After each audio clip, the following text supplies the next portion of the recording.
and your feet. Thank you, Lord. Pahinaan your feet. Thank you, Jesus. Sino po ang naka-breakthrough today? Pahinaan pa po niya. He's worthy. Tama po? He is worthy. And whenever we come into His presence, no, you feel like something is being filled and fulfilled inside of us. Because we are created to worship. Amen? We are created to worship. Hallelujah. Let's all close our eyes po before we go to the Word. Father, we welcome you, O God, in this place, Lord. Lord, salamat, Panginoon, sa muli mong pagtagpo sa bawat isa this morning. Lord, it is true, God, that whenever I lift your name, whenever we exalt you over what we feel, God, your places, you give us the strength, Lord, that we need. But most importantly, you show us a part of yourself, Lord, that we haven't seen before. And we are forever changed. We are forever changed, God. It is your presence that we need. It is your presence that changes us, Panginoon. It is your presence that satisfies our soul and heals our soul today, O God. And it's your intent, Panginoon, to heal us, to fill us, for God, with your presence, Lord. And we thank you, God. Let's just take a moment to thank the Lord this morning. Salamat, Panginoon. Hindi mo iniwan ang aming pamilya, Panginoon. Hindi mo kami iniwan. Lord, in those moments that we may feel alone, but Lord, you are there. Hindi ka minsan nawala, Panginoon, ni isang segundo, Panginoon. Hindi ka nawala sa ating buhay. We thank you, Jesus. We thank you, Lord. Even the word, thank you, God, is not enough, Lord, to express how we feel, Panginoon. Thank you, Jesus. Thank you, Lord. For you look at the heart, not just what we do. Nakikita mo, Lord, Panginoon, yung puso ng bawat isa this morning. Lord, iyaan mo, Lord, na malugod ka, Panginoon. Iyaan mo na yung bawat pagsamba in this place, Panginoon, is magpatuloy, Lord, sa aming kanya-kanyang buhay, Panginoon. When we are no longer in this place, Lord. Iyaan mo yung pagsamba, patuloy na magpatuloy, Lord, sa aming buhay. Lord, we just lift your name this morning. We thank you. We bless you, Lord God. We are excited, Panginoon, for what you are about to do this morning. Lord, we're ready for your word. We keep our hearts open. We keep ourselves, Lord, teachable, Panginoon, sa iyong salita. Lord, we bless you. We magnify you, Lord. In Jesus' name we pray. Amen. Palakpakan po natin ang isa, Lord. Thank you, Jesus. Thank you, Lord. Sino ako? Lord, ikaw na ba yan? Ipag-ano ang ilaw lang pala. Ayan. Good morning po sa lahat. Good morning. Good morning. Good morning din po. Special po good morning. Good morning din po lahat. And sabihin po sa katabi mo, I'm glad that you're here. And I'm glad that I'm here. Why am I here? Why am I here? Thank you, Jesus. Again, let's all settle down. And mag-CR na po ang lahat na mag-CR. Ayan, hallelujah. Thank you, Jesus. Di ko na alam kung sasabihin ko, dudugtungan ko pa ba yan? Yun na yun eh. Thank you, Lord. Thank you, Jesus. No? So this morning, we only have one point. Yay! Isa lang ang point ni Tita Ja. Isa lang ang point natin this morning. And I think it will be a short message, but I hope lahat tayo is makatch natin kung ano yung sinasabi ng Lord, no? Ang topic po natin today is our treasure. Sabihin po natin, our treasure. Ano po ang Tagalog ng treasure? Kayamanan. May kayamanan po ba tayo? Yeah. Lahat tayo. Sino po may kayamanan? Amen. So before po tayo mag-dive deep sa word, no? I want us to think about the one thing in your life that matters the most. Okay, bigyan ko po kayo ng 2 minutes. Think of something, that one thing in your life that matters to you the most. Yung pinaka importante sa buhay mo. Isipin po natin, mag-internalize tayo. Ano ba yung pinaka-importanteng bagay sa akin? It doesn't have to be material things, okay? Pero kung material things yung sa'yo, sige go. Ayan, pero yung pinaka-importante para sa'yo, sige, isipin niyo po. Sino po meron na naisip? Wala pa. Yung pinaka, saliksikin po natin yung ating puso, yung pinaka-importanting bagay sa akin. Kamay na po yung sagot. Meron na po, okay na? Meron na po tayo nasa isip. Okay, so keep that thought, no? And then I'm gonna ask you questions, okay? Meron na po ba lahat? O may nag-iisip pa rin po? Or hindi po tayo sure kung ano yung pinaka-importante sa atin? I trust, alam natin, no? Na alam natin yung pinaka-importanting bagay sa buhay natin. Una ko pong tanong, would you trade that in for 5,000 pesos? Sino pong mag-yes? No, 5,000 lang. Sige, would you trade that in for 1 million pesos? No. Sino pong payag? Baka may payag na. 1 million na yun, wait. Third, would you trade that in for 10 million pesos with house and lot? No. Let me think about it. Wala? Sure? Well, nahiya lang po yata magtaas ng kamay. Ayaw mo na di ka na mag-work, may 10 million ka na, tapos may house and lot ka na. Pero ipagpapalit mo yung nasa isip mo na pinaka-importante sa'yo. Wala. Ayun, next. What if I say you get all the possible riches, success this present world could offer? Just trade that in. Lahat ng success ng mundo, lahat ng possession ibibigay sa'yo. Magpapalit mo lang yun. Wala pa ba? Wala. No. Last. What if I tell you that I can give you, you'll be given, o kahit di na lang ako, ibibigay sa'yo yung lahat ng will give you a comfortable life. A comfortable life. Hindi ka na magtatrabaho, hindi ka na papagod. Pero ipagpapalit mo yun. Wala. Sure? Buti naman. Palakpakan po natin ang bawat isa. Kasi hindi ko kaya yung binigay. Kung sakali may nagtaas ng kamay, ako po. Joke lang po. So ano po yung mga sagot natin? Sige, bigyan pa ako ng isang sagot sa inyo. Sino pong gusto mag-volunteer? Sigaw na lang po natin. Ano yung Family. Ano pa? Prinsipyo. Faith. Ano pa po? Pangalawang buhay. Yung buhay. Hindi mo ipagpapalit yun, no? Totoo po yun kasi may mga tinanong po ako mga tao. Siyempre, yung una ko po tinanong masagot si Lord. Yeah, hindi ko naman sabihin kasi na yun. Pangalawa, family. Yung pinaka-importante sa'yo. Ayan, next slide po tayo. So, when we say treasure, kanina, yung topic po natin, it is something that's you highly value. Yung pinaka-highly value ng buhay mo. It could be wealth, it could be, it's deeply precious. It's your precious possession in yung mga definition, no? To store up, no? To hoard or save something. Nababasa po ba natin? Hoard or save something of value for future security. Tama? Cherish yung pamilya natin, no? Yung buhay natin.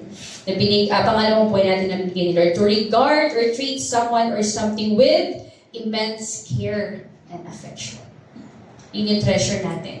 Your treasure is your source of joy and delight. Tama po ba? Di mo naman yung treasure isang bagay kung nakakairita siya, di ba? Kung inconvenience siya para sa'yo, it's your source joy and delight, and it brings you contentment and satisfaction. Tama po ba? May mga story akong ganyan na kahit na hindi maraming pera, basta magkakasama tayo. Tama? Family, basta kompleto tayo. Sabi mo nga sa katabi mo, morning. Tapos na pala, na pala yun. Okay. Yan, ginigisip ko lang po kayo. Ayan, so next slide po tayo.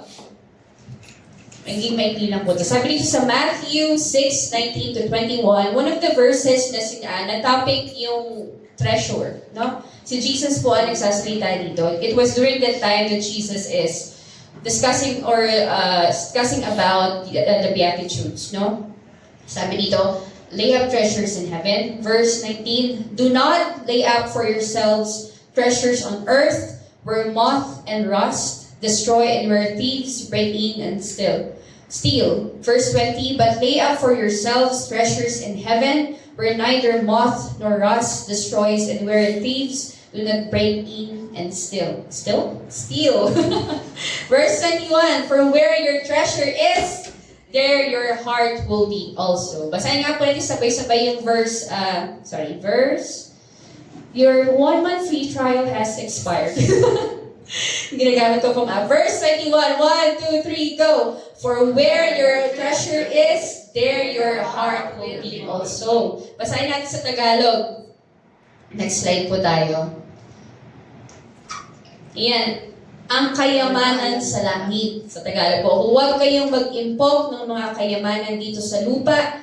Dito ay may naninirang insekto at kalawang, at may nakakapasok na magnanakaw.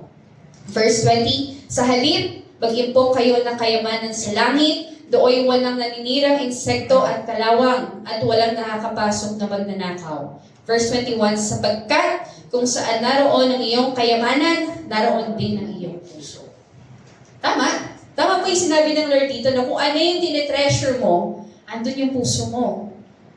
When it's about that treasure na, if it's about your family, if it's about, ano man yung tinetreasure, if it's about the Lord, andun yung heart mo, doon lagi nakaling, yung mga decision mo laging, yun yung biggest factor. Tama ba? Tama po? Tama. Ayan. Sino po dito ang may savings account? Sino po dito ang nag-iipon? Ganito na lang po. Sino po dito gustong makaipon? Amen! Amen, Lord! Ito pala dapat na tanong, gustong makaipon, no? So ano po ang sinasabi ng word dito sinasabi ng Lord dito sa word na to? Masama po bang mag-ipon? Masama bang mag-impok? Like yung magsisave na ginagawa natin, no? No. Hindi po yun ang sinasabi ng Lord dito na masama mag-ipon. Uy, salamat. Pwede ako mag-ipon. Makaipon din po kayo in Jesus' name. Ipoprovide ni Lord ng pagkakailangan natin. Ayun, sino dito po ang nangangarap na umaluan ng buhay? Amen. Amen! Amen po, no? Sino pang gusto ng paycheck to paycheck po ba ang term doon? Yung pagdating ng sahod, maganda lang talaga, parang dumaan lang siya, hindi mo naramdaman. Nangangarap po tayo noon, di ba? Para sa ating pamilya, future family, ganyan. Because we are still in the physical body. Ganun yung mga katabi mo sa balikat. Baka spirit na yan. Pag tumagos, alam na. Nasobrahan sa OT. Ayun, nasobrahan sa yung kinuha na ni Lord. Nakapaling mo ba? Buhay pa. Buhay pa. So physical, buhay pa tayo, no? So we need food, we need shelter, we need to drink, no? And we need iced coffee. Sino po di nagkape pa? Ayan, makikita po natin yung mamaya kung sino yung hindi pa nagkakape.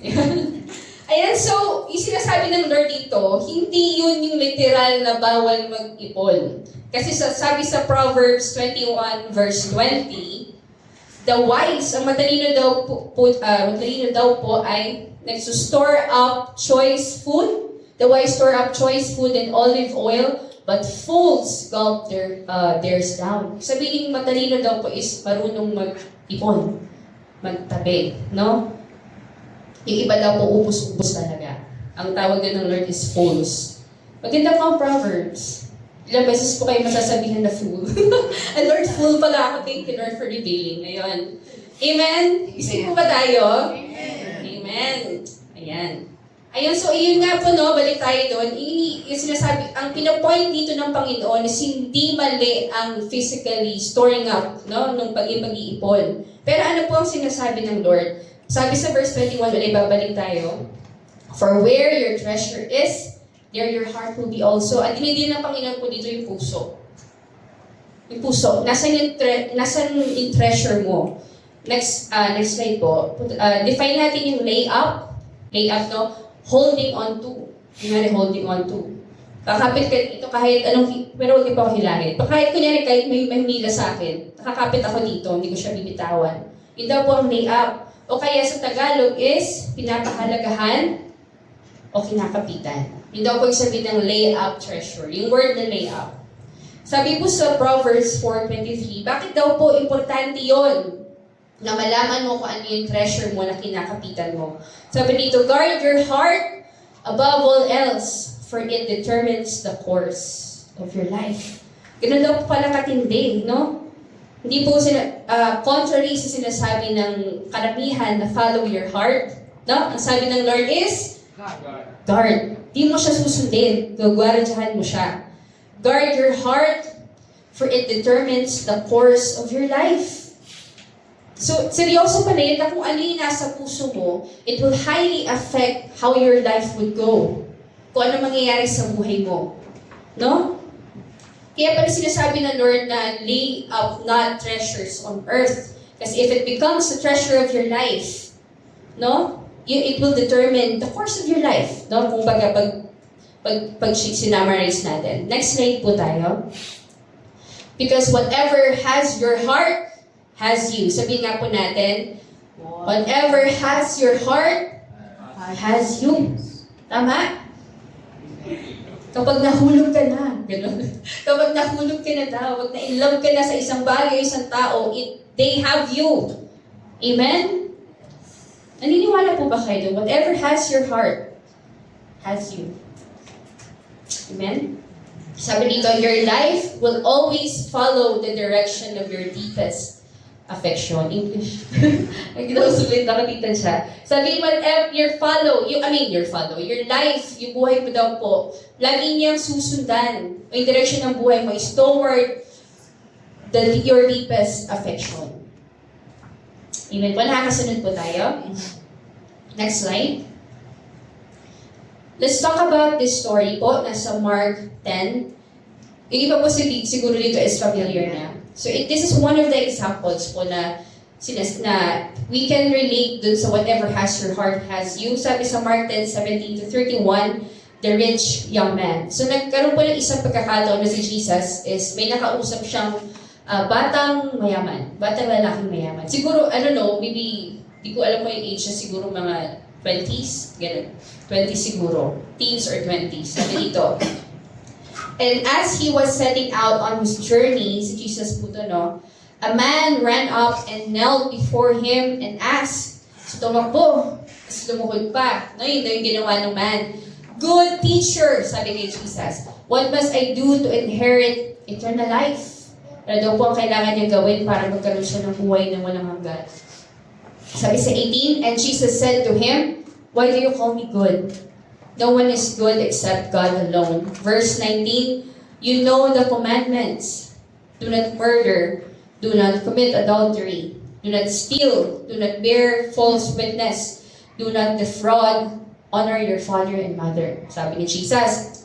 Sabi ni ng bata, verse 20, and he said to him, Teacher, all these I have kept from my youth. No? Sabihin, mabuting bata. No? Kasi nakikip niya yun. Verse 21, and Jesus, looking at him, loved him. Tinignan muna siya ni Jesus. And loved him and said to him, you lack one thing, though. You lack one thing. Isang bagay ang kulang sa'yo. Sabi dito, go, sell all that you have, and give to the poor, and you will have treasure in heaven. And come follow me. Verse 22, disheartened. Ano po ba Tagalog ng disheartened? Dismaya. Ano po Tagalog na? Nawalan ng, ano po yun? Ng loob. Ano po yun? Napanghinaan ng loob. Yun pala. Disheartened po, by the saying, he went away. Naglakad na, palayo. Yung rich young man, sorrowful, for he had great possessions. Nakakalungkot, no? Nakakalungkot yung nangyari dito. I believe Jesus already knows the heart of this rich young man. Paglapit sa kanya, alam niya na siguro yung puso. Yung puso ng rich young man na to. He has the desire. Tama po ba? Nung paglapit ng rich young man, he has the desire. Tama po? May pagluhod pa talaga yun. Pagluhod, ganyan. What must I do to inherit eternal life? He has the desire. He has the intention. Tama po? He has the intention. But there is one thing he lacks. No? And Jesus' command in the story, yung command ni Lord, exposed his heart. Yung heart ng rich young man. Tama po, no? The young man's treasure is his wealth. Tama po. Gusto naman niyang sumunod sa Panginoon. To some extent siguro, importante sa kanya si Jesus. But when Jesus asked him to go sell all that you have, give to the poor, then come follow me. Na-expose yung puso ng bata, ng rich young man. No? Maybe it's not just the wealth or the earth, yung wealth ang ang importante dun sa rich young man. It could be the comfort and the convenience that it gives. Tama po. Kasi yung literal na pera, papel lang naman yun, but the comfort and the convenience that it gives. Tama po?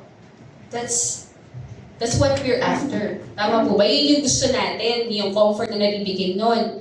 Kunyari, pag pupuntahan ka, gusto mo bang maglakad? Kunyari from here to Shopwise. Pag may pera ka, di ba? Sasakay ka. O kung may kotse ka, drive ka kasi convenient. That's what money gives. Reality. Tama po ba?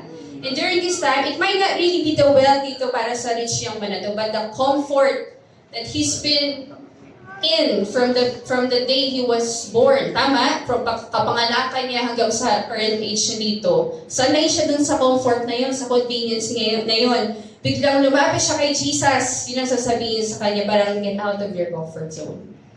Anong pa siya? May intention naman, meron naman siyang eagerness. But, the last thing that Jesus said exposed his heart. Ang puso niya talaga kung nasan yung treasure niya. Is it wrong po ba to have material possessions? No.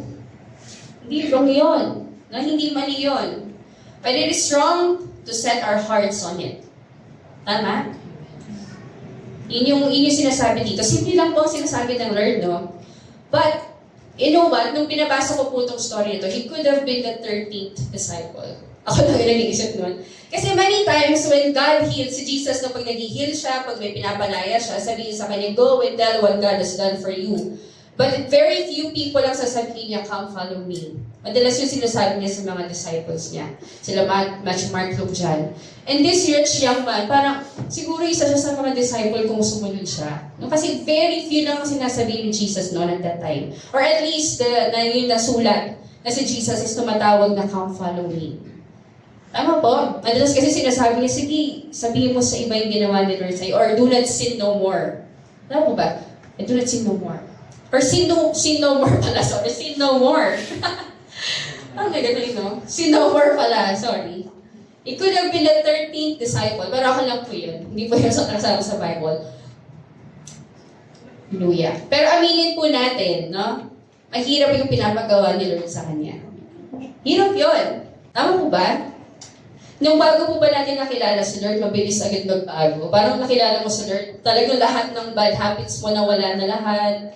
Nawala na lahat yung mga bad thoughts mo. Nawala na agad yung pagmumura mo. Nawala ba agad? Mahirap yung pinapagawa ni Jesus doon sa rich young man. But he said that to show what's in his heart. No? Siguro kahit yung rich young man na yun, kung siguro na-contemplate siya, ma-realize niya, ay, importante pala sa akin yung pera.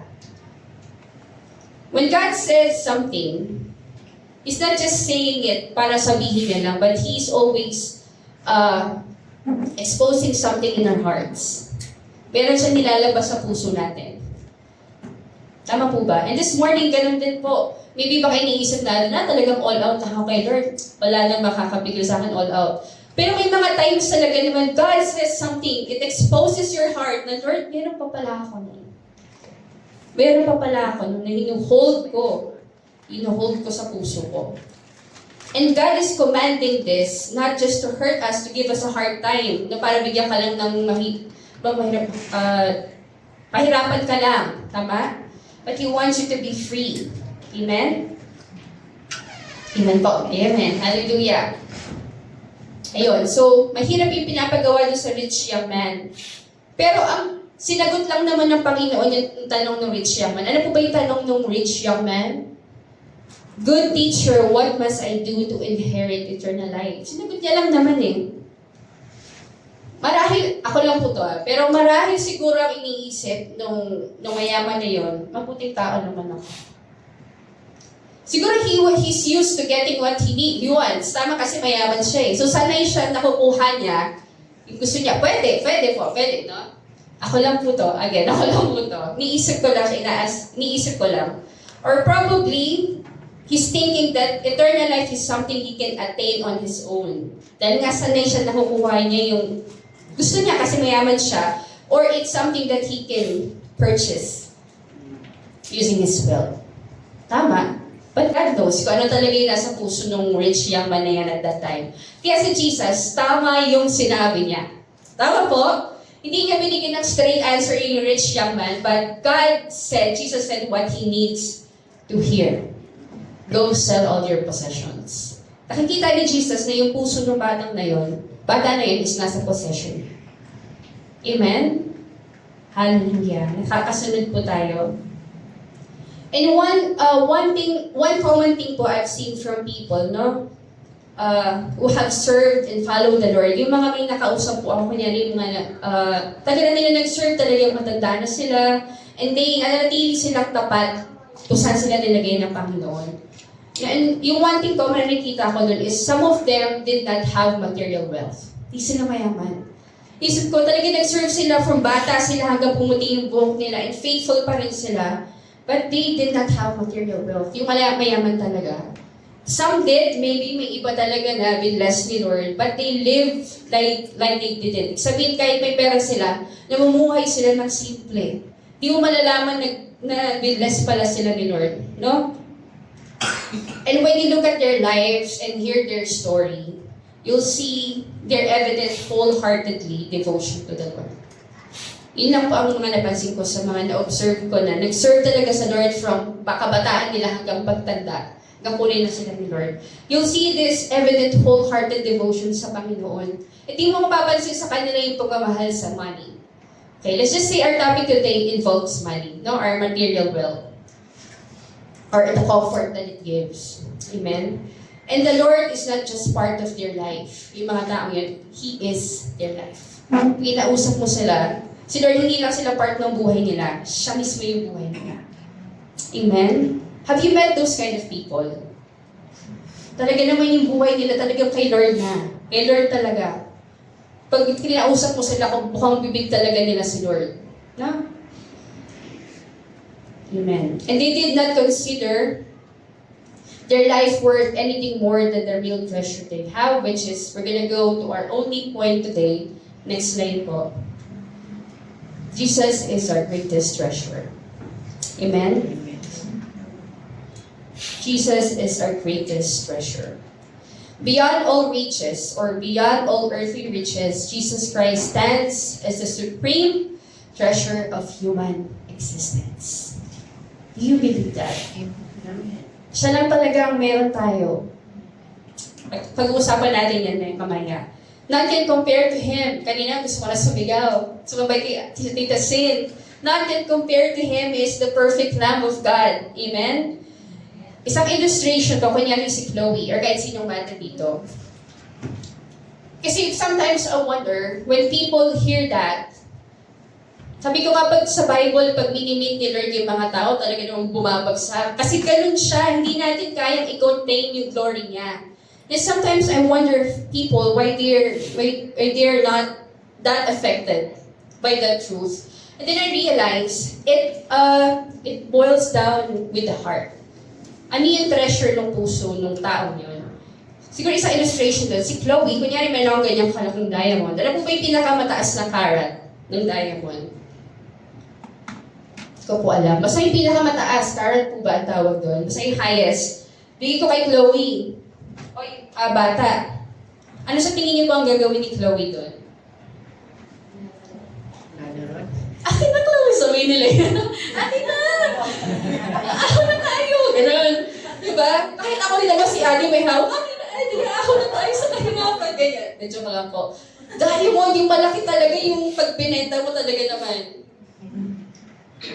Pero dahil si Chloe, she doesn't understand the value of the diamond. Pwede niyang gawin is itapon niya. Tama? Hindi siya affected sa value ng diamond kasi she doesn't have a revelation or she doesn't realize the value of it. Pero bigyan mo siya ng candy. Akin yung Chloe, ito sa'yo, candy. Diba, gano'n ko siya. Akin yung diamond. Kukunin ni Chloe yun kasi candy yun eh. Bata siya eh. Diba? Isang perfect illustration. Kahit gano'n natin marinig, God is worthy, God is holy. Pero if your heart is set on something else, you wouldn't understand the value of the Lord. Amen? Diamond yun. Si Lord more than diamond. way. Yung worth niya, malayo sa diamond.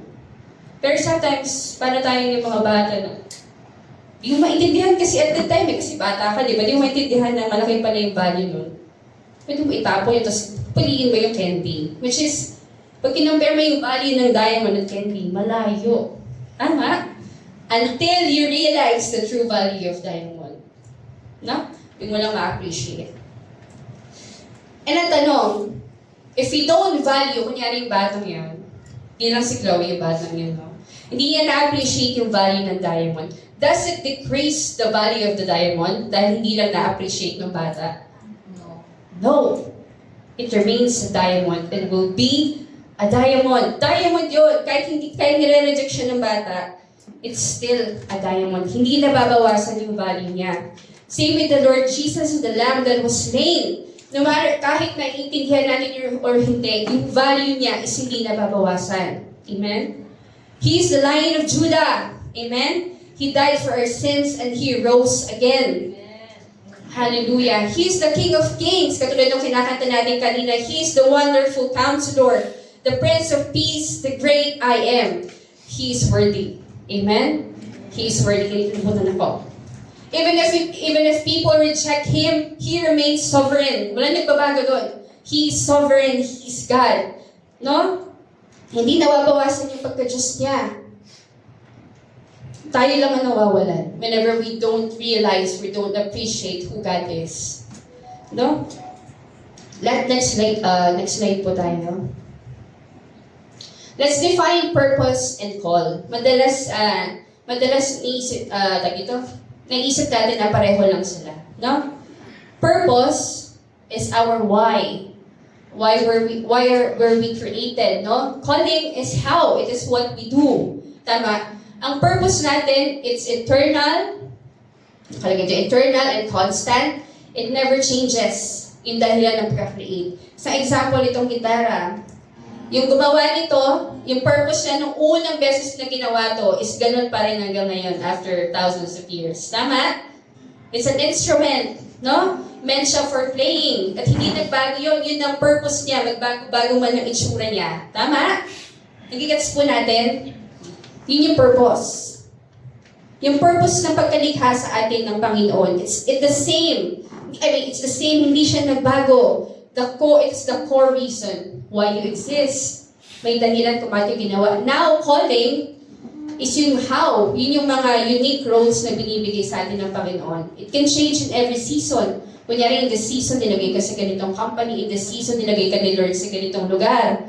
In the season, nilagay ka niya sa ganitong ministry. Yun yung calling, no? But our purpose remained the same. Hindi nagbago. Next slide po tayo. Our ultimate purpose did not change. Amen. Sabi sa Romans 11 verse 33, Oh, the depth of the riches of the wisdom and knowledge of God, how unsearchable His judgments and His paths beyond tracing out. Verse 34, who has known the mind of the Lord, or who has been His counselor. Verse 35, who has ever given to God, that God should repay him. For from Him, through Him, and for Him are all things. To Him be the glory forever. Amen. Palakpakan nga po natin si Lord. For from Him, galing sa Kanya, through Him, sa pamamagitan niya, at para sa Kanya, are all things. That includes us. Amen?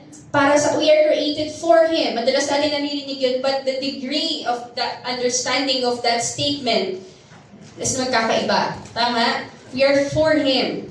To Him be all the glory forever. Amen. The Lord has created us for His glory and pleasure. Amen? Ang reason kaya tayo nilikha talaga is not just to stand here and be pretty. Di ba? Joke lang po. Ayan, kasi natulog na po kayo. No, we are created for Him. Amen? Kaya pag feeling mo alone ka, no, I'm created for you, God. No? Hindi ka naman sa bitter na alone ka. No? Pero alam mo yung reason mo kapag kaya nilikha is for Him, no? We are created to enjoy fellowship with Him. Grabe yung reason ng pagka-create sa atin. Nilikha niya ang tao para makasama niya. To have fellowship with Him. We are for Him. Kaya masasabi na there are no orphans. Walang mga ampon yung walang magulang. There are no fatherless. Walang ama. There are no motherless because you are His own. Amen. Wala kang ama. Wala kang ama ngayon. You are His own. Amen. It doesn't define you whatever your status here on earth is. It doesn't define you because pagmamayari ka niya. Amen. Hallelujah. And our purpose did not change. Thank you, Lord. Thank you, God. Palampakan niya po natin Holy Spirit. Thank you, Jesus. Thank you, Lord. Your confidence should be found in Him. Yung confidence natin is nasa Kanya. Our worth is in Him. Amen? Thank you, Lord. And I want to address this one thing na we often find things, temporal things na ginagawa natin dito as an hindrance sa pagsaserve sa Panginoon. Could be studies, work, commitments na iba outside. You know what? If you read the book, the Bible, the people of old, sino ba? Si Moses, si Abraham, si Joseph, Daniel, these were people that God placed in places that has big responsibilities. Tama po ba? First, si Moses, he was a leader. Ang nilid ni Moses, ilan daw po? Approximately 600,000 people. You think Moses has time to pray? Kung gano'ng kadami yung nililid niya? Pwede mo sabihin, baka wala na kasi full na siya ng task. No. Pero you will always find Moses in the tent. Amen? Sino ba? Si Abraham. Abraham is a businessman during his time. Marami siyang flocks, no? He was a businessman. Sa panahon nila, hindi lang sa atin. But Abraham, he was the friend of God. Amen? Sino pa? Si Joseph. He was chief executive officer. Second in command siya sa Egypt. But he honored the Lord in whatever he does. No? Lastly is Daniel. And marami po sa Bible that they were counselors of kings. Kung isipin mo, grabe yung mga occupation nila at that time. But Daniel always prayed. And nakakahiya din sa pagsinasabi natin kay Lord, medyo busy ako. Alam mo yan? Guilty po ako niyan, Lord, I'm tired. I'm tired. Kailangan ako magpahinga. But look at these people that God has used. Your calling is not an hindrance. Yung pinapagawa sa yung sa present world, dapat nga nun dinadrive ka lalo sa purpose mo. Where is your treasure? Kaya pala tama ang tanong ng Panginoon, where is your treasure? Because there, your heart is also. Amen? Pag nagkaroon ka ng commitment, yung commitment na isa opportunity, kaso mako-compromise yung para kay Lord, sino pipiliin mo? Si Lord. Madali po ba? Hindi, may mga times talaga na it will require sacrifice. Masakit, no? Pero doon mo nga malalaman nasaan yung treasure mo. Sa mga pagkakataon na yun yung malalaman mo, as nga ba talaga yung puso ko?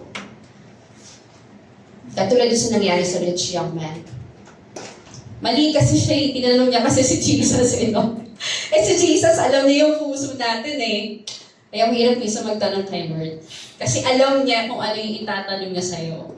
Galing niya, Lord, may tatanong ka sa Kanya. Tatanungin ka niya rin. Tapos, yung tanong na yan, yun yung sagot sa tanong mo. Thank you, Lord. His mercy. He's merciful. Amen? He is full of mercy. So what can we say, no? You can be a father and have Jesus as the greatest treasure of your life. You can be a mother, no? And have Jesus as your greatest treasure in your life. You can be a child, anak ka, no? And have Jesus as your greatest treasure in your life. You can be a manager at work, tama? Or an employee, and have Jesus as your greatest treasure in life. You can be a businessman, and have Jesus as your greatest treasure in life.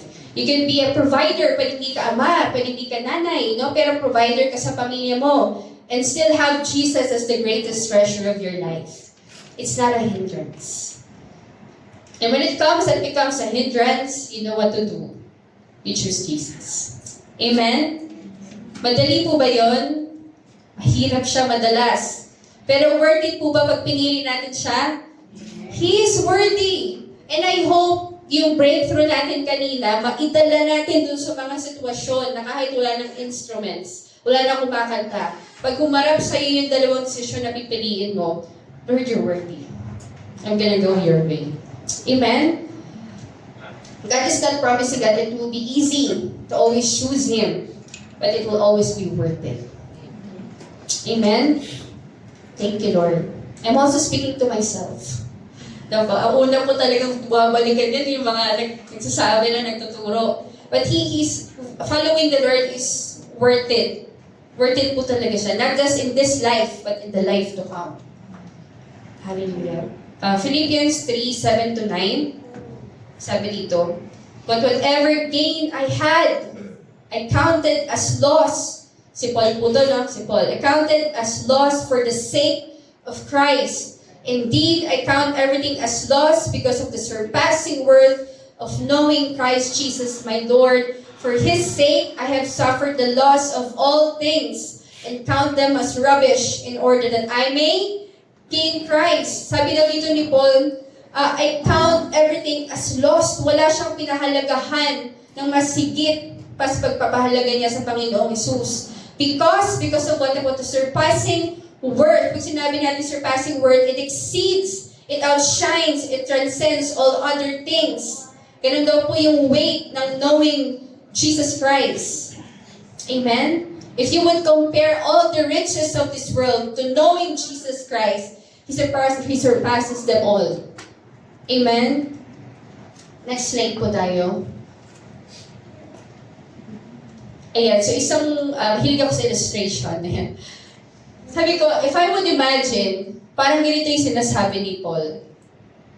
Jesus, mas mabigat siya kaysa dun sa surpassing riches of this world, no? Everything. Pwedeng ilagay mo sa scale lahat sa kabila. Yung pwede mong mailagay that this world could offer. Pero si Jesus, He outweighs them all. I can remember, I heard this from a trustworthy preacher. His name is Paul Washer. You can look him up po. Pwede niyo po siyang i-search si Paul Washer. There was this one time that he is preaching about the salvation. And when, nung pagdako niya na sa part na atonement, there was a student that stood up and asked him a question. The intention of the student was to, belittle the message, sabi ng student sa kanya. How could one man, paano daw yung isang lalaki, suffering for a few short hours on a cross, save a multitude of men and a countless multitude from eternal judgment. Tagalog po, paano daw po isang lalaki na naghirap ng saglit na oras lang sa cross, how can he save multitudes of men? No? Ang sagot niya po, next slide tayo. If you put mountains, every planet, every star, every form of beauty, everything that sings, at nag-expire ang free trial ko. Yeah, if you put mountains, every planet, every star, every form of beauty, everything that sings, sino si Moira, sino pa? Si Beyonce, lahat ng magagaling kumanta, everything that brings delight, no? And you put them all on a scale and put Christ on the other side, katulad ng picture natin, Christ will outweigh them all. Amen? Hallelujah. Because He's worth more than all those things na nabanggit kanina. All creation. Pag kinumpare at nilagay mo sa ways, Jesus and all creation, sama mo na heavenly beings, He will outweigh them all. Hallelujah. And Christ's word is infinitely more than anything this world could ever offer. You might probably feel otherwise. Pwede nga hindi mo maramdaman, hindi ko makita. Pero gusto kong makita. Kung ano yung worth mo sa buhay ko. Hallelujah. And this truth, madalas mahirap siya mag-grasp. Hindi natin mag-grasp yun, lalo na pag punong-puno tayo ng troubles sa buhay. No? Punong-puno tayo ng alalahanin. Or maybe it's the opposite. Pag-focus tayo sa success, successful na tayo eh. Ang hirap i-grasp yung truth na yun because you don't feel the need for the Lord. Kasi na-achieve mo lahat. Comfortable ka. Meron ka ng lahat. Kaya hindi mo ma-imagine or mag-grasp yung truth na yun na masikit si Lord dito sa meron ako. It could be the opposite, di ba? When we get so caught up and distracted by all the things happening around us, yung lahat na nangyayari sa paligid natin, the need, the deadlines, the urgency to meet our earthly goals. Earthly goals. Yun po yung mga ginagawa natin. Earthly goals. We tend to lose sight of the real value of our Lord Jesus Christ. Kapag may mga deadline ka na, kailangan kaipon ako, yung boss ko, kailangan sa work ko, those are earthly goals. Hanggang dito lang siya. Minsan pag nasa work po, ako talaga namang yung pag-stress na stress ka na sa mga targets and need mong i-hit. Diba? Parang, wait lang. Dito lang to eh. Minsan kawagan ako, wait lang. Gagawin ko yan, oo. Pero kailangan kong i-gather yung sarili ko. Dito lang to. Amen? We cannot see, iba pag dumara tayo sa ganun, we cannot see the surpassing worth na sinasabi ni Paul. Nahihirapan tayo. Because the temporal things now occupy our minds, our hearts, and our schedules. Pag tinignan mo yung schedule mo buong araw, parang hindi ako nakapagbasa. Ano ba yan? Lumipas yung oras mo, parang hindi ako nakapagbasa. Hindi ako nakapag-pray. Our schedules and our plans. Next slide po. Are we getting something today po? Thank you, Lord. And we're gonna move on to the same, doon pa rin tayo sa main verse, Matthew 6, but we're gonna move on to verse 22. So before, sige, basahin natin. The eye, 1, 2, 3, go. The eye is the lamp of the body. So if your eye is healthy, your whole body will be full of light. But if your eye is bad, your whole body will be full of darkness. If then the light in you is darkness, how great is the darkness? Why do you think Jesus, kasi after to nung you do not lay up treasures on earth. Kasunod yan. So sabi dito, wherever your heart treasure is, your heart will be also. After nun, ito ang kasunod. Sabi ko, Lord, bakit mo biglang tinapik yung about sa eye? Anong connection ng dalawang yun? Kasi after niyan, parang bumalik na ulit si Lord dun sa about treasure. Yun. Andiyan ba yung verse 24? Sige, basahin natin verse 24. Sabi dito, no one can serve two masters. For either he will hate the one and love the other, or he will be devoted to the one and despise the other. You cannot serve God and money. Bumalik siya ulit, di ba? Pero let's go back to about sa eye. Like, Lord, ba't binanggit mo yung about sa eye? Activity tayo. Felix, activity. Okay, nakita niyo po ba to? Nakita niyo po lahat? Okay. Gusto ko po gawin niyo, ituon niyo lahat ng attention niyo dito. Dito lang po kayo tumingin. Okay. Kahit anong mangyari, dito lang po kayo tumingin. Game po. Saglit lang to. Ikita po natin. Sige po. Game. Dito lang po kayo titingin. Wow, susunod sila. Pinunta ko dito. Dito lang po. Okay. Okay na po. Salamat po sa participation. Palakpakan mo ang sarili. Ano pong ginawa natin kanina? Fixate. Sabi po ng fixate is finocus natin yung attention na yun dito sa bagay na to. Kahit saan ko to ilagay, sinusundan nyo siya. Diba kanina? Kanina po ba habang nakafix yung eyes nyo dito, napapansin nyo yung paligid nyo? Hindi. Kasi ito ka lang nakatingin. Hindi mo napansin yung katabi mo, hindi mo napansin yung paligid mo. Kasi dito ka lang nakatuon. Sabi ko, Lord, kaya pala may sinabi ka about sa eye being the lamp of the body. Because whatever our eyes focus on, it affects our direction. Tama? Yung direction po natin. It's eventually gonna influence our hearts. Tama? Whatever we fixate our eyes on. Naman yung katabi mo, pag tinitigan mo yan, gumaganda, no? Maganda, pogi. Diba? Parang hindi naman siya pogi, pero habang tinitignan ko siya, parang siyang pogi. Diba? Parang siyang gumaganda nung, di ba? Gumaganda po ako, no? Pag tinitigan mo siya, parang hindi naman siya ganun kaganda nun. Pero habang tinititigan ko siya, parang siyang gumaganda.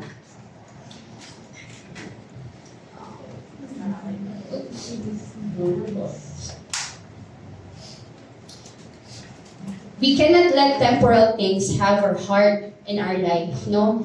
As this will cause us to hate and despise the true Master. And whatever you fixate your eyes on consumes you. Tama po ba? Kung saan nakatuon ang mata mo, pwedeng wala pa sa puso mo yan. Pwedeng hindi pa umaabot sa puso mo. Pero the more you fixate your eyes, habang tinitignan mo yon, nag-i-invest ka ng time, tinututukan mo siya, it starts to go down to your heart. Hallelujah. And pag na-focus po tayo sa maling bagay, or sa temporal things, no? We lose the appetite for the eternal. Our love for Him grows cold. And love natin sa Panginoon, no? It starts to grow cold. We no longer give Him the honor He deserves. So in this verse, the Lord has addressed our eyes. Pwedeng wala pa sa puso mo yan, kaso nakafocus ka na. Eventually, only time can tell, it's gonna affect your walk too. Saan ka nakafocus ngayon? Bukod sa akin. Sa ating buhay, saan tayo nakafocus? Could be your goal. Walang masama sa goal. I want this career. Wala pong masama doon. Pero bigay mo kay Lord. Tama? Hindi niya pwedeng i-replace si Lord doon kasi it's gonna be chaos. Amen? Lagi ko pong sinasabi, one of the most saddest and loneliest thing that could happen in our life is to give our all to climb that mountain na gustong-gusto natin. And when we reach the top, we figure out that there's nothing there. Wala pala dito, akala ko ito yung gusto ko, inakyat ko lahat. Wala pala. Yun ang pinakamalungkot. It's not wrong, again, to aspire a good life. It's not wrong na mag-excel sa work. Kasi kasama yan. Kasama yan, di ba? To provide for your family, kasama yan. Kasama yan sa mga kinaman ni Lord. But be careful sa pag-fixate ng eyes mo sa bagay na yon. Okay? Okay, children? Joke lang po. Amen? Amen. Amen. Ayan. So, in biblical times po, wala na sa slide, yung sinabi dito ni Lord na healthy, no? Sabi, good or healthy eyes, in ancient Hebrew idiom, ibig sabihin nun is generous and focused heart. Yung healthy eyes daw po, it has the ability to focus. And ibig sabihin ng singular focus, and then sa slide, singular focus means a heart that is undivided and wholly devoted to the object of its attention. Okay? Punta tayo sa Hebrews 12. Malapit na po tayo matapos. Actually, patapos na. Hebrews 12. Saan naman daw po? Ngayon, alam natin kung saan natin dapat hindi i-fixate. Sabi fixate, i-focus yung mata natin. Saan naman natin siya itutuon? Sabi dito, therefore, since we are surrounded by so great a cloud of witnesses, let us also lay aside every weight. Lahat daw po nagpapabagat sa pagsunod natin sa Panginoon. Alisin mo, lay aside every weight and sin which clings so closely, and let us run with endurance the race that is set before us. Verse 2, looking to Jesus, the founder and perfecter of our faith, who for the joy was set before Him endured the cross, despising the shame, and is seated at the right hand of the throne of God. Amen? Hallelujah. Thank you, Lord. Next verse po tayo, Colossians 3, verse 1 to 4. If then you have been raised with Christ, seek the things that are above. Lahat po ba tayo is na raised na ni Jesus Christ from our old life? Ang sabi daw po ng Lord, seek the things. Sabihin, salagsikin, unahin, i-prioritize po daw natin ng mga bagay that are from above, where Christ is, seated at the right hand of God. Verse 2, set your minds on things above. Ibig po ba sabihin, nakakalimutan na natin lahat ng responsibilities natin dito? No! No, katulad ng calling, but you don't forget your purpose. Amen? Your calling should not be a hindrance to your purpose. Amen? Hindi lang ang work mo. I used to think that way before. Pero kung diyan ka nilalagay ni Lord ngayon, anong kasunod? Pag diyan ka nilalagay ni Lord ngayon, don't lose your focus. No? Purpose, don't forget your purpose. Verse 3, for you have died, and your life is hidden with Christ in God. And when Christ, who is your life. Ang daming truth na sinasabi dito na talagang nakakatulong sa atin, maka-breakthrough sa mga time na mahirap. Amen? Sabi dito, when Christ, who is your life, buhay mo pala si Kristo, appears, then you also will appear with Him in glory. And as we close po, no, I want to close it with this verse. Hebrew 9, 26 to 28. Thank you, Lord. For then, He would have had to suffer repeatedly since the foundation of the world. But as it is, He has appeared once for all. Si Jesus to na once for all at the end of the ages to put away sin by the sacrifice of Himself. Verse 27, and just as it is appointed for man to die once. Sabihin po dito, kukunin tayo ni Lord.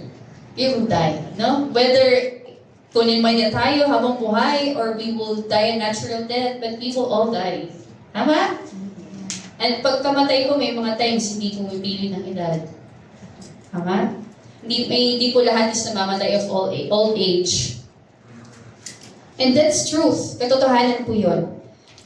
Yun. And after that comes judgment. After that po ng kamatay natin. Verse 28, so Christ, having been offered once to bear the sins of many, will appear a second time. Darating daw po ang Panginoon ulit, pangalawang beses. Pero ano daw po ang gagawin niya the second time? Not to deal with sin. Hindi na siya babalik as Savior, but to save those who are eagerly waiting for Him. Will come as a judge the second time na bababa siya. Sabi ko, oo nga no, Lord. There's gonna be a time that we will breathe our last. Yung huling hinga mo. Di ba, huling hinga mo talaga. And then kanina yung activity natin, ano yung treasure natin? Inisip natin, pinaisip po natin kanina, ano yung treasure natin. But I do believe, when that time comes, the thing that we will think we have talaga is ang Panginoong Jesus. Kasi wala tayong madadala. Kahit gano'n tayo matinding mag-ipon, again, wala pong masama doon. We cannot bring it, we cannot take those things with us, no? Our family, tama naman po, but our family will move on. Tama po ba? People will move on. Yun po ang reality. Malulungkot sila. Sabi malulungkot ating mga family. But they will move on. So what do we really have talaga sa buhay natin? What will remain is Jesus. Kaya kapag di ba pag may lindol, pag may nangyayari, anong unang sinasabi ng tao? Lord! Di ba? Nung nagkakalindol-lindol, Lord! Lord, tulungan po kami. Sabihin siya lang talaga ang nanatili sa huli. Heaven and earth will pass away. Lahat. Heaven and earth. But my word will never pass away. Amen? And isang illustration po ay dahil hilig ako sa illustration. A sinking boat. I imagine a sinking boat. Paano buhay natin? Mag-sink na yung boat. Yan. So everything that does not preserve life will be thrown out. Tama po ba? Pagpalubog na yung barko, lahat ng hindi related sa buhay, ilalabas niyo, kanyari yung mga maleta, lahat. Kahit yung magagandang damit, tapos yun na yan kasi lulubog na tayo, di ba? Ibig sabihin, in those times, you really see the things, or the things that matter. Amen? Pwede mo sabihin, grabe mo sa atin siya, pagkamatay agad. It's reality, no? Reality. And kaya nga sabi ni Lord, no? And also pala, yeah, we cannot take anything with us. Our family will move on. But what we truly have and will remain is Jesus Christ. Our relationship with Him. Kaya importante po na binibuild natin ang relationship natin sa Panginoon kasi it's the only thing that will remain. Actually, pag-harap mo sa Kanya, hindi niya tatanungin yung achievements mo. Alam po ba natin nakaharap tayo sa Kanya? After we die, we will face Him. Wala ka nang kasama, hindi mo nakasama yung pastora mo. Hindi mo nakasama yung life group leader mo. Ikaw na lang doon, harap ka kay Lord. Hindi mo alam po ba kayo mangyayari yun? Hindi, He will not ask you your achievements. Kaya naipon mo anak, naging successful ka ba? Hindi po yun ang tatanungin ng Panginoon.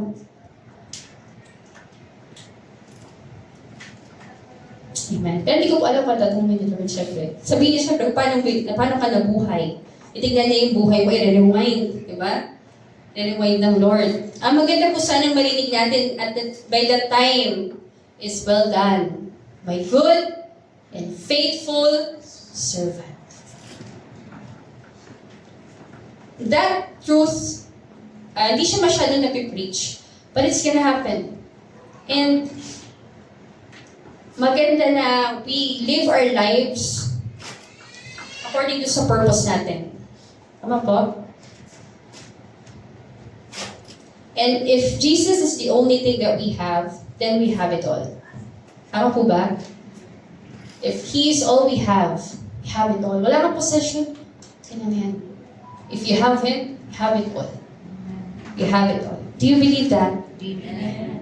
Amen. And we can list down all the verses, no, that teach us how we can lay up treasures in heaven. Marami pong verse, actually gusto ko nga po na isama, pero sabi ko, ang dami. Yun nga, we can all list down all verses para turuan tayo paano mag-lay up ng treasure in heaven. But only when Jesus becomes, next slide po, our life's most precious treasure, can we truly realize the incomparable worth of living for Him. We wouldn't appreciate those verses until He becomes the most precious treasure of our life. Amen. And it's not too late. No, it's not too late this morning. Today, if you hear His voice, do not harden your heart. If si Lord is may in-expose siyang part ng buhay mo na hindi pa pala na isusuko sa Kanya, na mas importante pa pala talaga sa atin, lay it down before Him. Amen. And if you want a life of no regret, last slide po,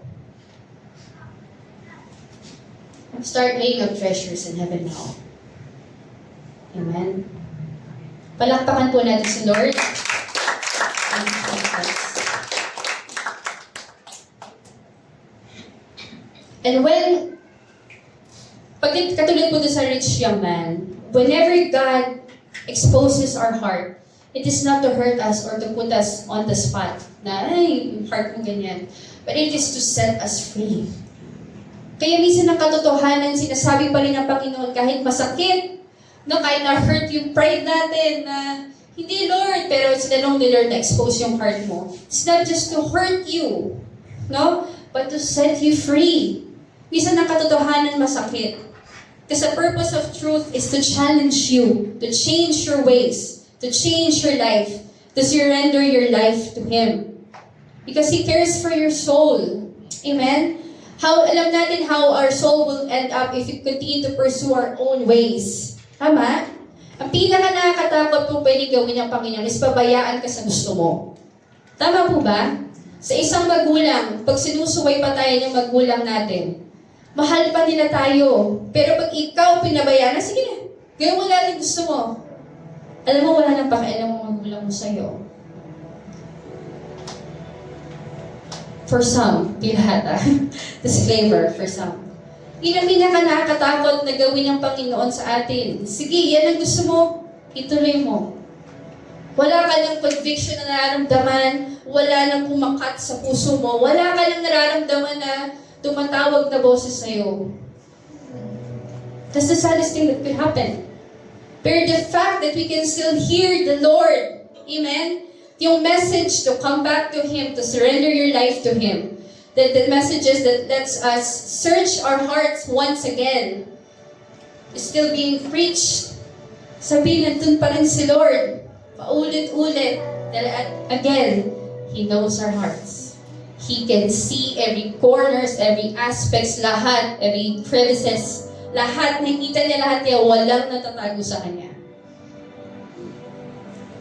And in fact nga, na yung truth niya is napipreach pa rin sa loob ng church, His mercy is still there. Amen. Let's all close our eyes po. Hallelujah. Lord, we thank you, God. We thank you for your truth, Lord. That it may not be always pleasant to hear it, Panginoon, but it's the truth that sets us free. Ito yung nagpapalaya sa amin, Panginoon. Ito yung umaalis, Panginoon, sa lahat ng stronghold na meron kami sa aming buhay, Panginoon. If we have followed our own ways before Jesus, Lord, we repent, God. If we have treated your things, if we have treated your presence, Panginoon, as something as common in our life, Lord, we say sorry, O Lord. Lord, forgive us. We did not realize the value of your presence, Lord. We have treated you as a common thing, O Lord. Lord, forgive us. Forgive us. And if we have lost the joy of our salvation, our first love, Lord, we pray that you restore it to us, Panginoon. Restore it to us, God. Restore it to us. Don't let us go on our own ways, O Lord. If we have lost our fire, Lord, somewhere along the way, God, Lord, help us, God. Send your fire once again in our life, Panginoon. Send your fire. Lord, if we are now in a mess, Lord, and we don't know how to fix it, God, Lord, we pray that you come and rescue us, O Lord. Save us, God. Help us, O God. Turn our lives around, Lord. Nothing is too hard from you, O God. Let's just all take a moment this morning.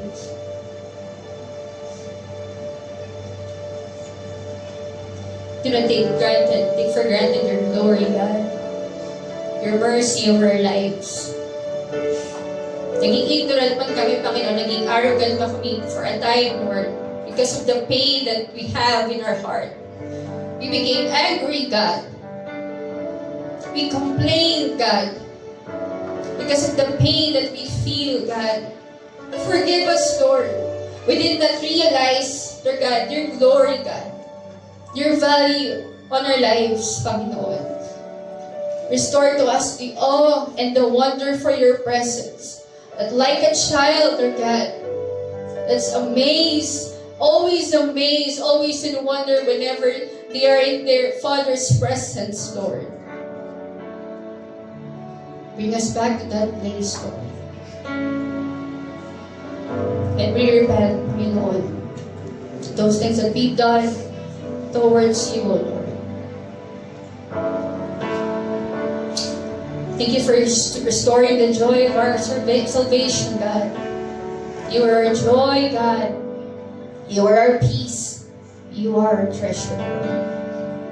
You are the treasure. Ikaw ang yaman namin, Panginoon. Ang natatanging yaman ng aming buhay, O God. You know that if we have you, we already have it all, God. We already have it all, God. This morning, let's again sing to the Lord. And let's all stand up po. Let's give God the worship that He deserves. He is worthy.